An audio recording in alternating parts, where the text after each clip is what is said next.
Hello, this is Kaii Marie, and you're listening to episode 16, season 1 of the Healing Element Podcast. If you are watching this episode on the Healing Element Podcast YouTube channel, please be sure to like and subscribe.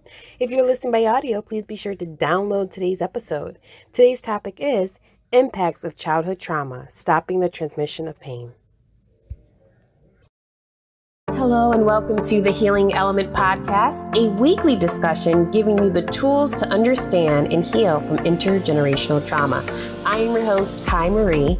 To find out more information about the topics discussed today, visit KaiiMarie.com.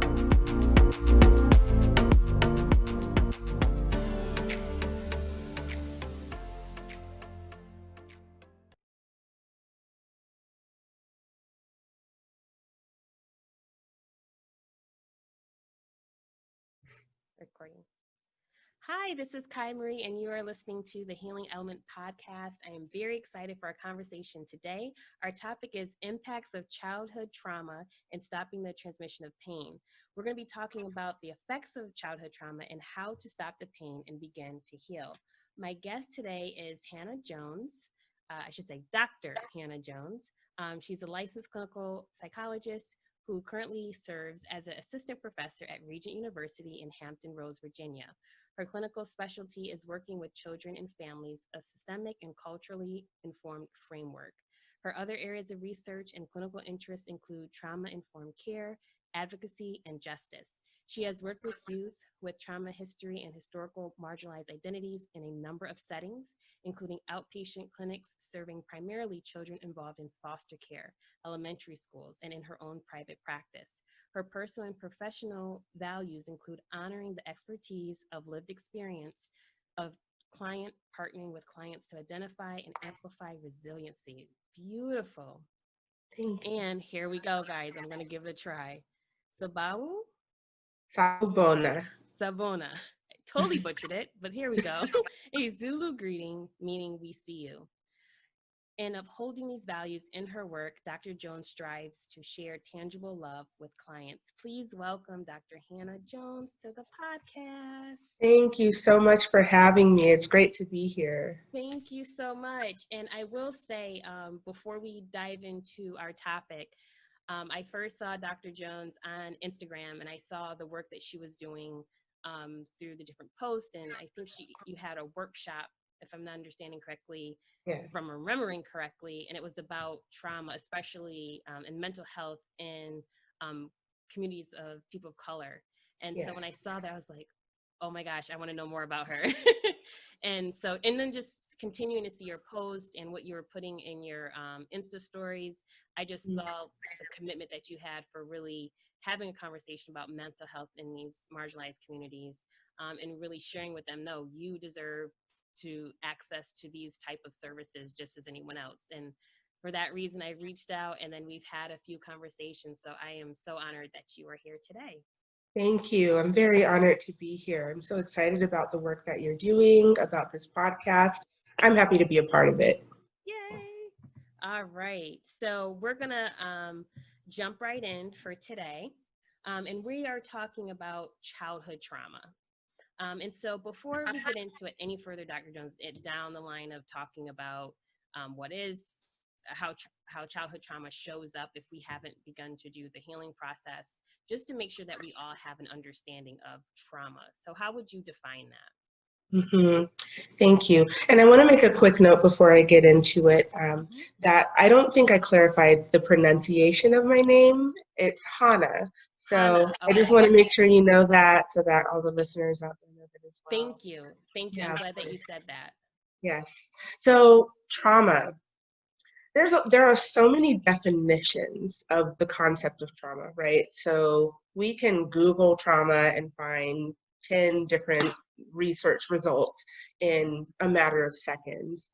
And so there are a lot of different ways that people experience trauma and define trauma. But in my sort of everyday language and understanding of trauma, this coming from my personal and my professional experience, I understand trauma to be an interruption to sort of the expected developmental trajectory of a person. So something that happens that disrupts the experience that they were sort of expecting to have, whether it's in childhood, adulthood, late adulthood, it kind of doesn't matter at what stage. A trauma is something that disrupts the life process and experience and introduces sort of a whole new experience, a whole new neurological, physiological, emotional, psychological experience. And so it impacts us on all of these levels, body, mind, spirit, right? And it's a disruptive, frightening, sometimes life-threatening, but even just the experience of danger or of exposure to danger, that disruptive experience. And I like how you define that when you said that it's a disruptor and it's that mind body, like that whole connection that it disrupts, which then that obviously has an impact on how you show up in your own body, Yes. how you show up in the world. It has a direct connection to that. Absolutely. I mean, so in the field of psychology, we diagnose specifically PTSD, but kind of symptoms of trauma using the Diagnostic and Statistical Manual of Mental Disorders, the DSM.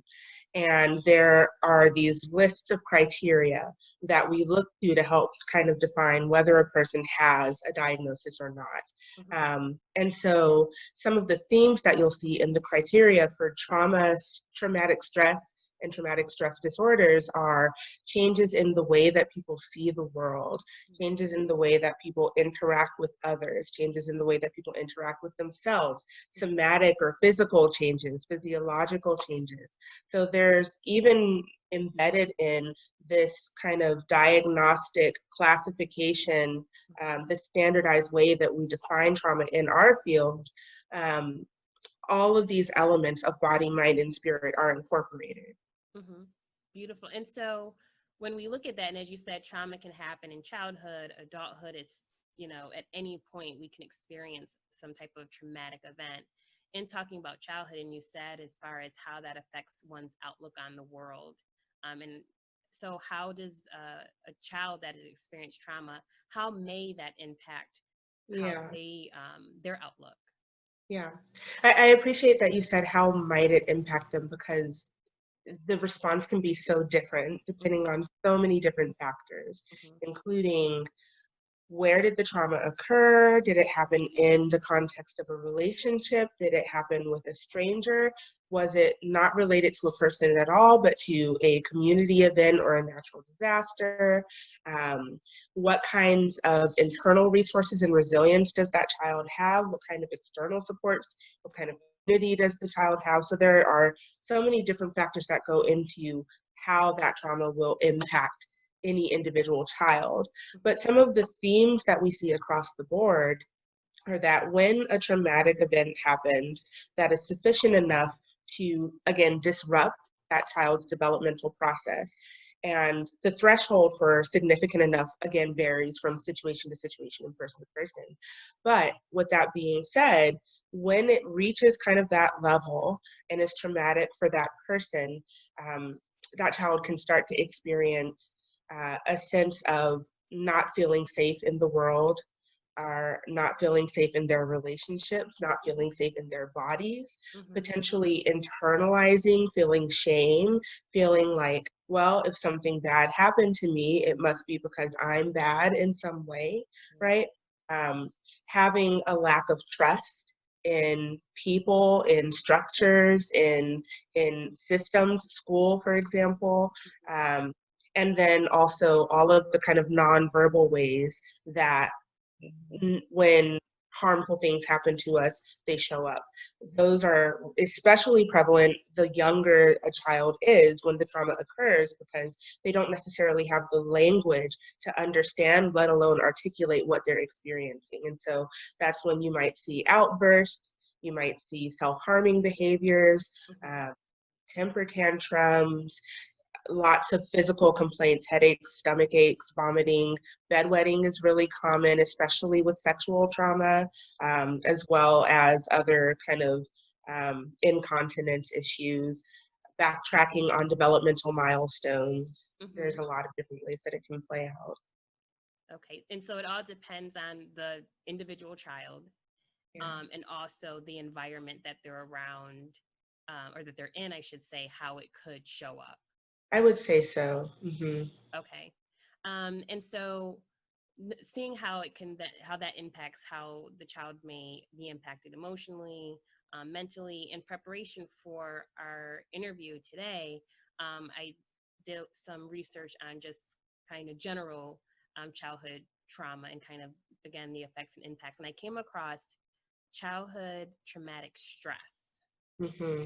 So can you explain a little bit about that, and just kind of what does that mean? Yeah, so the concept, I think, of childhood traumatic stress is explaining this experience of having a disruptive experience that changes the developmental trajectory again. And Mm-hmm. so, I think when we think about trauma, we often think about a singular event that was frightening or that was harmful or that was life threatening. But one of the ways we kind of talk about trauma in the field is big T and little t.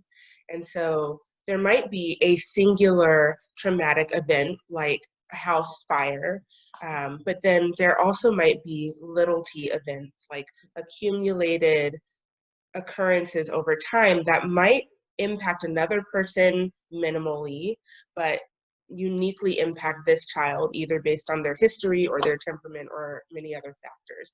And so the way that I'm thinking about childhood traumatic stress is as a big umbrella term to kind of hold all of those different ways of experiencing and identifying and kind of being affected by trauma. And one important note here, just I think as a side note, when I'm talking about little t trauma, is the idea of complex trauma, because we talk again a lot about trauma as even when we started paying attention as a field to trauma, it was in the context of combat vets, right? So Mm-hmm. we were thinking about military veterans who had been in combat and were returning with PTSD and with symptoms related to having been exposed to all of the impacts of being in military combat. Those concepts don't necessarily translate all that directly to childhood traumatic experiences. And depending on what the traumatic event is for the child, there may be parallels, but there are a lot of ways that trauma is experienced differently for a child than it is for an adult military veteran, right? Okay. And so we've had to kind of stretch our understanding of what trauma even is so that we could encapsulate the experiences of children who have had traumatic experiences. And so one of the ways that we are starting to do that in our field is the concept of complex trauma. And thinking about trauma not only as a singular event that happens in a person's life, but also potentially as an accumulation of events, again, that might seem insignificant to another person, Mm-hmm. but that have an overall effect of leading to ongoing stress. This is Mm-hmm. especially relevant for children who maybe are in housing situations where there's ongoing domestic violence and there's not a singular traumatic event to refer to, or where the danger is not in the past, but it's current and it's ongoing due to community violence, or where the child is in foster care, for example, and is moving from one place to the next and has a lot of attachment ruptures. Mm-hmm. So not even that they necessarily experienced abuse directly, but that there are, again, an accumulation of severances of relationships that lead up to a traumatic presentation. So again, that childhood traumatic stress term is really broad and much broader than I think the way we initially thought about trauma in our kind of profession. Yeah, and it's interesting when you said like the little t, big T, because I remember when I did my therapeutic yoga teacher training, and much of that training was about not only how to help a person or a body that's in front of you that is maybe recovering from some ailment or maybe has a chronic pain or something like that. It's also if someone has experienced trauma, how are you supposed to help that individual feel again comfortable in their body? And I remember we had a guest speaker come in, and she had explained about the big trauma, big T, little t for the trauma. And she did a lot of work in the Gaza Strip. That's where she did a lot of her work working with families there. And it's like what you said, it's like a lot of continuous, it's war. So she's working with families who they're just constantly being traumatized. Or, I mean, you're constantly hearing missiles, like there's constant disruptions throughout the day.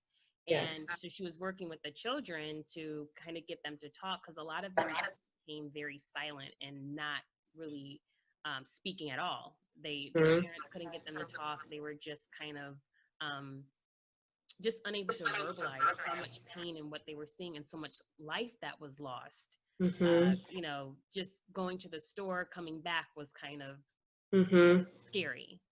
So when you spoke to that, the big T, little t, it reminded me of the work that she was doing in the Gaza Strip and her experience with working with families and children. I will say, even though the children were, again, they didn't really know how to say how they felt, right? And so, but you also had parents who also, it was hard for them to really grasp what was going on and manage a household with continuous trauma every single day. Yeah. It's so I mean, the work that she's doing, I can only imagine the intensity of that experience, right? And I think that on a large scale in the United States, at least in recent years, we haven't had a consistently across the board sort of dangerous war scenario like that, where universally everyone in the country is exposed to some of those stressors and those constant stressors that a person, say, on the Gaza Strip would experience, in different communities, right? So there's a lot of research around, especially in urban low-income communities, mostly of color, where there is concentrated violent where there are concentrated violent incidents. The experience of trauma in communities like that can kind of parallel the experience of people living in communities and countries where there's a war that's ongoing, for example, or where there's constant battle. So there's actually a similar psychological experience for people within our country, but that's been more in pockets. I would say that during this kind of time, because we're talking right now during the stay-at-home sort of sequestering period of coronavirus and COVID, from what I've observed and conversations that I've been having with people, this, for many people, is the first time in their lifetime where they're having a concentrated experience of constant fear, and where it's universal and there's not a space to escape from it. And so, in a way, I think a lot of parents are people who are in sort of the parental generation of young children are for the first time experiencing that constant and complex traumatic stress. And then their children are experiencing it as well. And parents that I've talked to or that I've heard from or heard about are doing the best that they can to kind of translate the experience for the children and give them language, while also maintaining some semblance of everyday life, right? Because that's one of the protective factors against developing PTSD.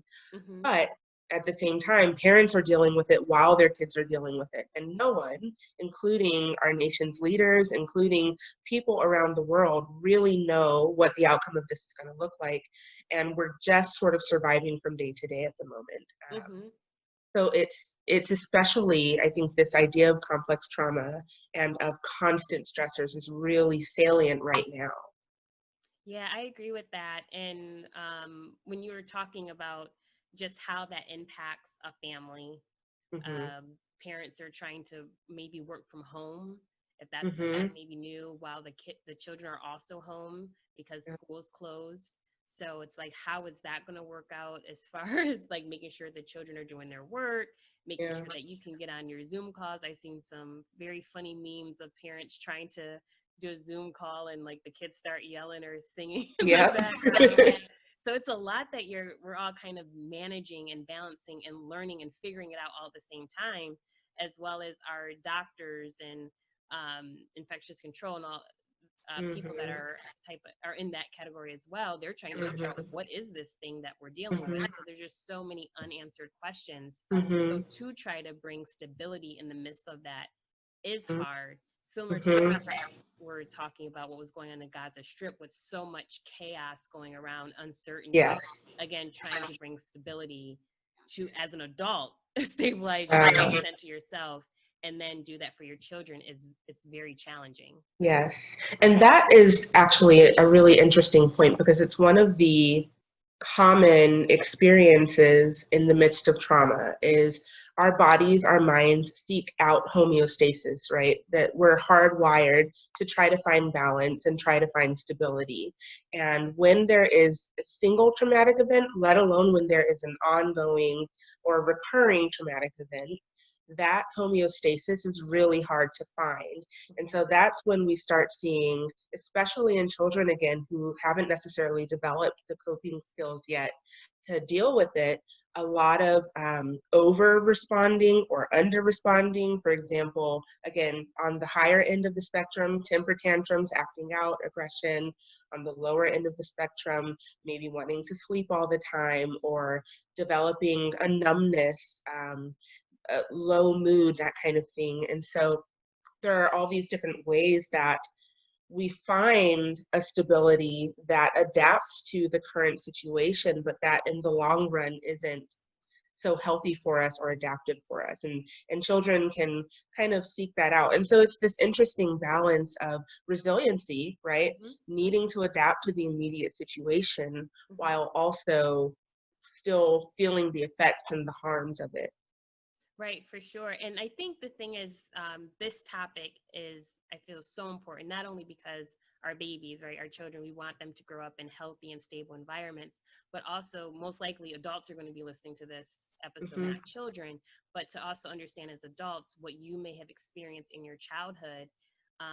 You may have had traumatic experience in your childhood, and Mm-hmm. maybe never had a space to really share that, begin your healing process. So this episode is for you to begin to connect what Dr. Jones is saying, to say, okay, maybe this is something where I kind of have buried, but it's time for me to go seek therapy and start Mm-hmm. letting out a lot of things that I thought maybe were normal, right? Because again, Mm-hmm. going back to the communities of color that experience that they may see increased violence in those areas because of the economic issues, and you have Yes. race and all of that. So you may have experienced growing up in that type of environment and thinking that was normal. So you've Mm-hmm. experienced a lot of trauma, but not even realizing that's what it is. So hopefully Mm-hmm. with this episode and what Dr. Jones is saying, that you can see like, okay, that is trauma. Mm-hmm. And even though it doesn't show up in my life however Mm-hmm. it's showing up, that whatever like television is telling you, whatever else, but it still can show up in different areas. So we will get into that, how that can begin to show up and why it is important to begin the healing process. So Mm-hmm. as part of going into that direction of this conversation, I wanted to bring up the ACEs study, because it Mm-hmm. talks about it was that study that was done that looked at the correlation between communities in which there was, or people, I should say people, right? People that experienced um, certain childhood traumas, and then was there a correlation between that and their health outcomes as adults? Can you speak to that, Dr. Jones? Yes. So this is the adverse childhood experiences study. Mm-hmm. And, there's a lot of information out there about the study itself if you want to kind of learn about how it was conducted and who the sampling was and all of that. So I don't want to go too deeply into that. But I will say that one of the primary kind of findings of the study was that the more adverse childhood experiences a person has, the more impacted they are as they develop in life. And it makes sense, it's kind of intuitive, but it's really helpful to put language to it, because what that looks like in real time and on the ground is I experienced physical abuse in childhood, and then I experienced maybe a loss of someone that I loved in adolescence, and then I experienced a divorce in adulthood, and now I'm having all kinds of physical and psychological and emotional kind of impacts and effects. And being able to draw a chain and a connection from those early childhood experiences to the later in life impacts helps to provide a framework, helps to provide language again, and then helps to identify some practices and treatments that can help with mitigating, or at least reducing some of the harm of some of those experiences.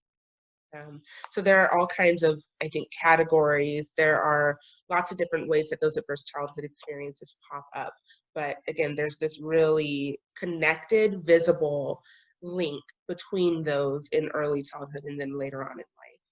Very true. And so that says in itself, right, why it's so important to, as an adult, begin to do that healing work, which it is challenging, but it's also this freeing and liberating experience too.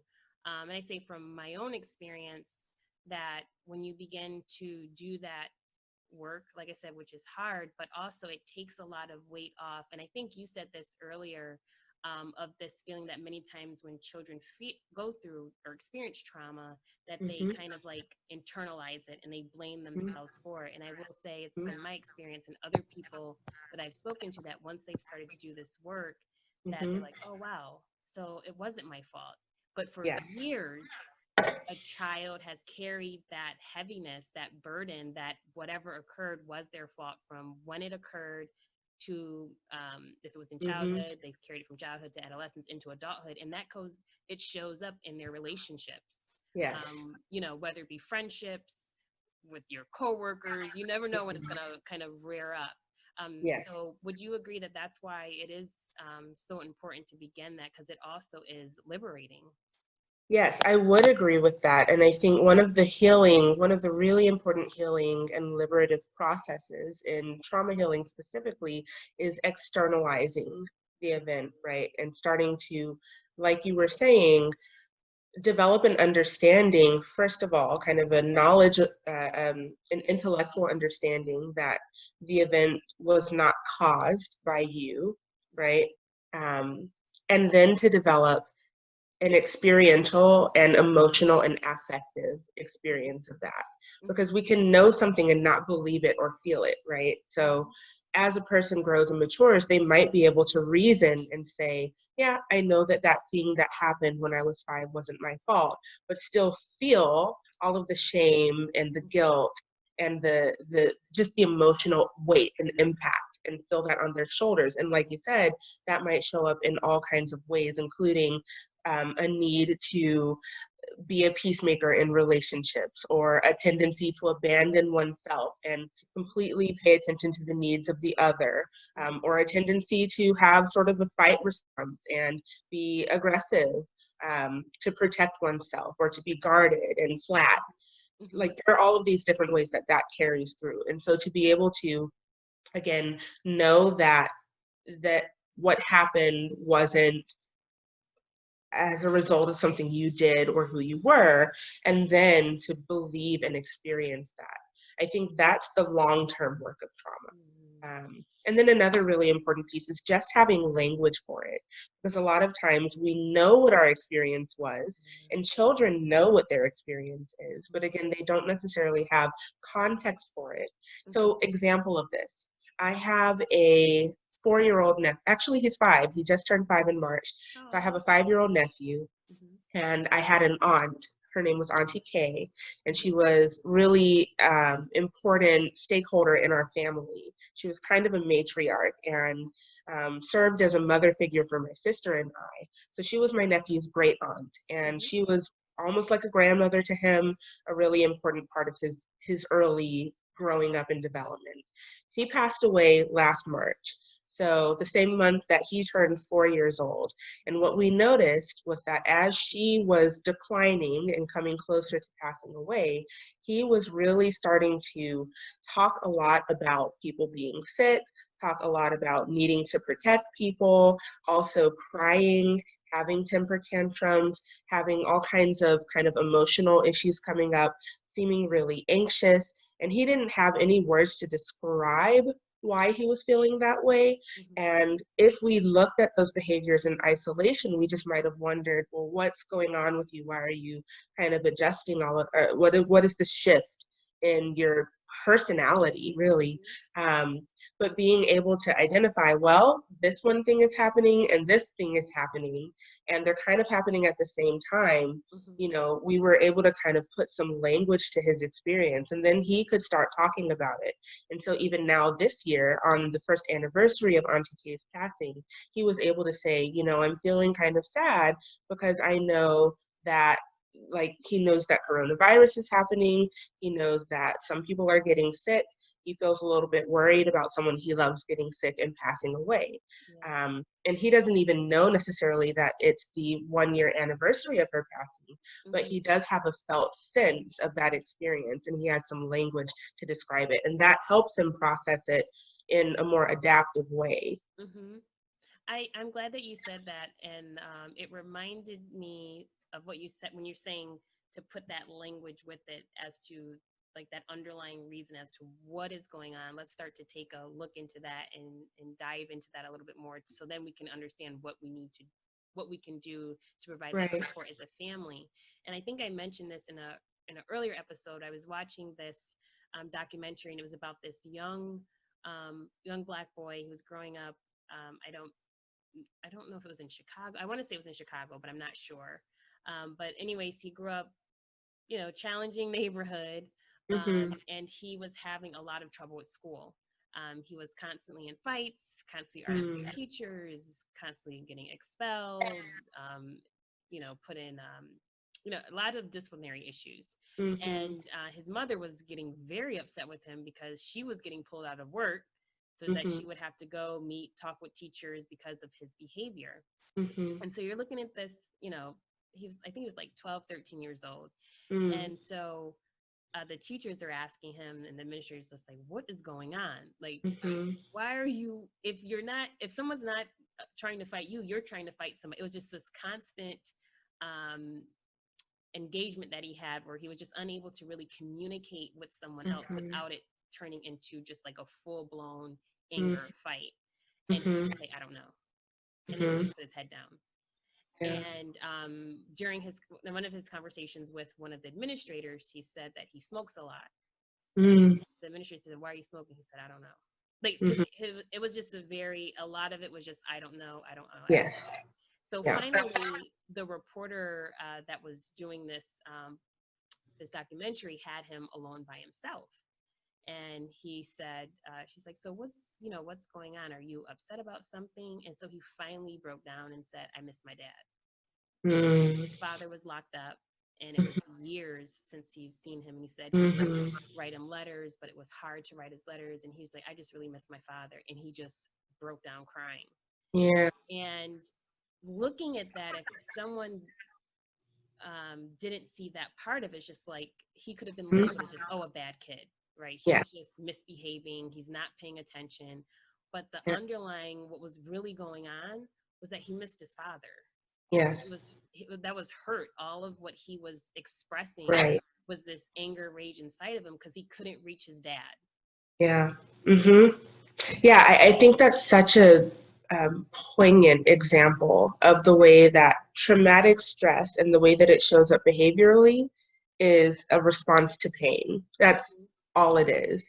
And so when we experience trauma, I mentioned earlier, even our brains change. So our neural pathways change, our brain structures start to change to adapt to this traumatic event.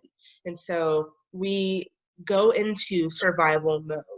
And there are all kinds of, there's lots of information about the ways our nervous systems respond to stress, but I think most people kind of know about the fight, flight, or freeze response. Mm-hmm. When we've experienced a significant enough trauma, or when we've experienced a series of enough traumas, again, to reach that threshold where we're in that trauma survival mindset, even after the trauma has occurred, or when we're not in that scenario anymore, our brain has adapted and shifted to where we're now constantly in survival mode. And so that fight response, or that flight response, tendency to run away, or that freeze response, those are adaptive responses in the midst of danger. So when our brains think that we're still in danger, our brains are trying to help us adapt, but they haven't yet adjusted to the reality that we're not in that situation anymore. And so that fight response isn't actually helpful here, even though it might have been helpful, say, for this boy at the time that his dad was removed from the home. Mm-hmm. So there are just kind of these long-term effects. And the good thing and the hopeful thing is that there are also ways to reverse those effects. Right. But that's where we can start getting into, again, the impacts of trauma from childhood throughout the lifespan, and also the impacts of trauma from one individual through their generational line, because there is that physiological and neurological impact. For sure. And that's a beautiful segue as we start to, unfortunately, I find this is so interesting and so very helpful for, I know, all of our listeners, and if someone's watching on the YouTube channel, this is important information to understand ourselves, and if you have children, to understand what there may be some underlying experiences that your child may have gone through that maybe digging a little deeper than just what you're seeing on the surface level. I think is beautiful that you've laid that out. And in addition to that, what we're talking about is, okay, so if I'm an adult, I have a child now, I want to make sure that I begin my healing process so that I'm not then kind of what I've experienced is now going to be the same experience as my child. So what are some steps, as we start to kind of wrap up today's episode, what are some steps that parents can take to begin their healing process to try to prevent that transmission of pain? Yes. So I am a psychologist, so I have a bias toward therapy. So I would definitely recommend therapy. I think a lot of the times we sort of characterize therapy as, especially within the African American community and in other communities that have been historically marginalized, as something for not our community, or as something that is for crazy people. And I want to acknowledge the history that marginalized communities have with health systems and mental health systems that warrants a fair degree of skepticism or self-protection, right? I want to be fair and acknowledge that. But with that being said, I think that in the field of psychology, as we learn more and more, and as more and more, especially clinicians of color, enter into the field, and clinicians who share some of those marginalized identities themselves, we're able to hold the experience of people in a protective way and in a supportive way. And so I'm advocating for kind of starting to break down those stigma about the idea of therapy. With that being said, it's, I think, really important to enter into therapy when you feel ready to start facing and putting language to those experiences, especially if they were really early on, because we learn how to cope, we learn how to get by, and some of the ways that we do that can be by suppressing or by compartmentalizing and putting it to the side. And so being willing to stir that back up and face it and walk through it with someone who's going to do it with you, knowing that you're not doing it alone. I think there has to be an emotional readiness for that in order for therapy to be helpful and for it to be effective.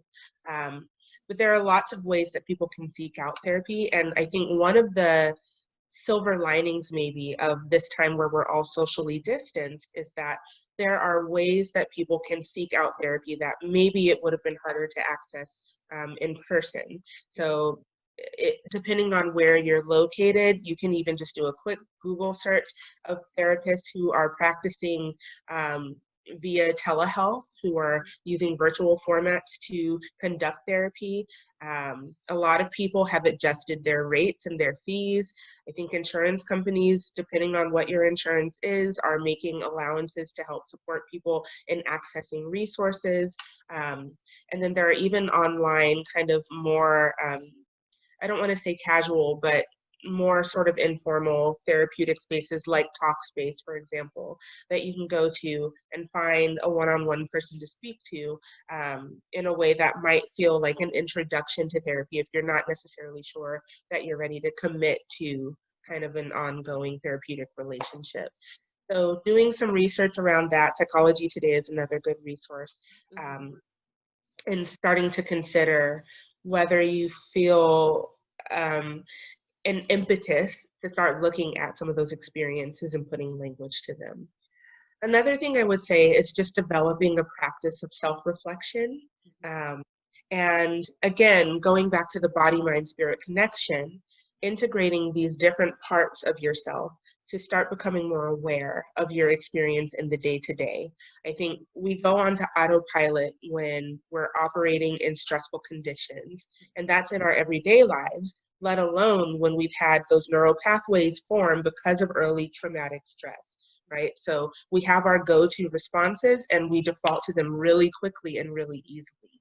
So starting to slow ourselves down and become aware of our practices and the way that we navigate our day-to-day can be helpful in recognizing, oh, okay, I have these patterns. So for example, I tend to want to run away from conflict, and there might be a connection between that and early experiences of conflict where it felt dangerous for me to be around conflict when I was younger. And I think some concrete ways of doing that are just taking moments to ground. By grounding, I mean being aware of your physical presence in the space that you're in, just wiggling your toes, feeling your feet on the ground, feeling your back in the seat if you're sitting, going outside.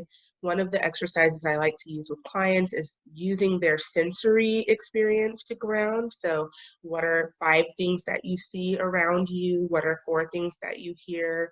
What are 3 things that you smell? And just paying attention to what information your senses are giving you, as well as integrating mindfulness and meditation practices.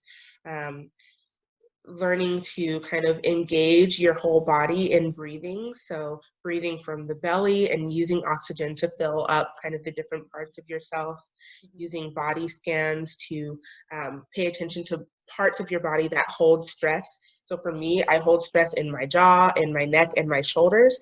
And I have to take a second and notice, okay, I am clenched up like this. Let me start releasing it. And taking just those small physical steps can go a long way for your psychological health. Engaging in spiritual practices, whatever those might be for you, whatever helps you to feel connected to a larger whole, to community, to God, to the universe, whatever that is for you.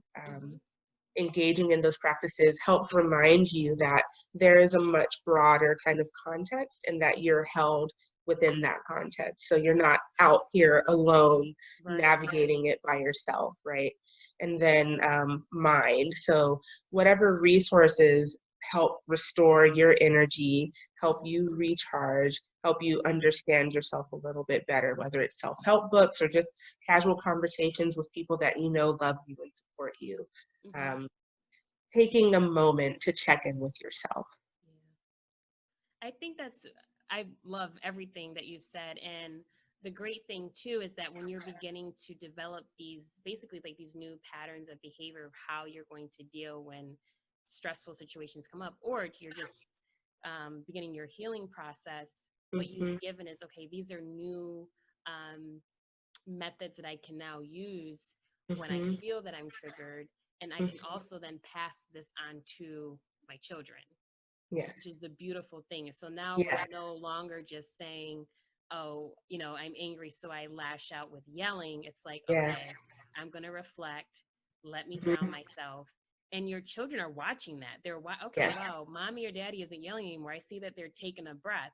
And so they're going to start to model that same thing. And then you're right, even in that moment, you're starting to break that cycle, which is beautiful. Yeah, I've even heard accounts. So I was listening to the Daily podcast Mm-hmm. recently, and there was a young girl talking about having lost her grandfather to COVID. Mm-hmm. And she was talking about seeing her parents struggle and grieve Mm-hmm. and not being able to connect with them around that, and wishing that they would just release and that they would demonstrate their grief in front of her, because that would help her feel validated. Mm-hmm. So kids learn primarily observationally. So the main way that they learn is through their relationships. So they see what their caregivers do, they see what the people around them do, and that teaches them how they're supposed to be in the world. So modeling self-compassion, modeling, again, checking in with yourself, and also engaging in some of those practices with children Mm-hmm. really goes a long way for providing them with internal resources that they can start to draw on when that stress is getting stirred up for them. There are all kinds of guided meditations for children that parents can do with kids. If you just do a quick Google search, there are even a couple that are my favorites that maybe I'd be happy to provide if there's a way that I can give you a link. Sure. Yep, I can put it in So, the description box. great, yeah, thank you. Because I think going through those grounding processes, again, in the context of relationship, really helps seal them in, Mm-hmm. and then helps kids learn, okay, this is a practice I can go back to on my own later on down. Right. Right. So true. Thank you so much. I appreciate all this beautiful Thank jewels of you. wisdom that you've shared with me today, with our audience. I greatly appreciate it. And if there are Thank any of you. our listeners or anyone who's viewing that want to reach out to you, learn more about your work, what are the ways that they can do that? Yes. So my Instagram handle is at Dear Dr. Jones. That's DearDrJones. And then my email address for anyone who might be interested in following up on this conversation or for further conversations that they might want to have is hancjon@gmail.com. That's HANNCJON@gmail.com. Okay, thank you so much. It was an absolute pleasure to have you on the podcast today. I greatly appreciate it. Thank you so much for having me. And so, for those that are listening, if you want to learn more about the Healing Element podcast, please go to my website, kaimarie.com. While you're there, you might as well just sign up for the Journey to Healing newsletter. It's a bi weekly newsletter that goes out and provides helpful tips for you on how you can manage your stress. With that being said, thank you all so much for listening, and we'll check in soon. Have a good day. Bye bye. Thank you.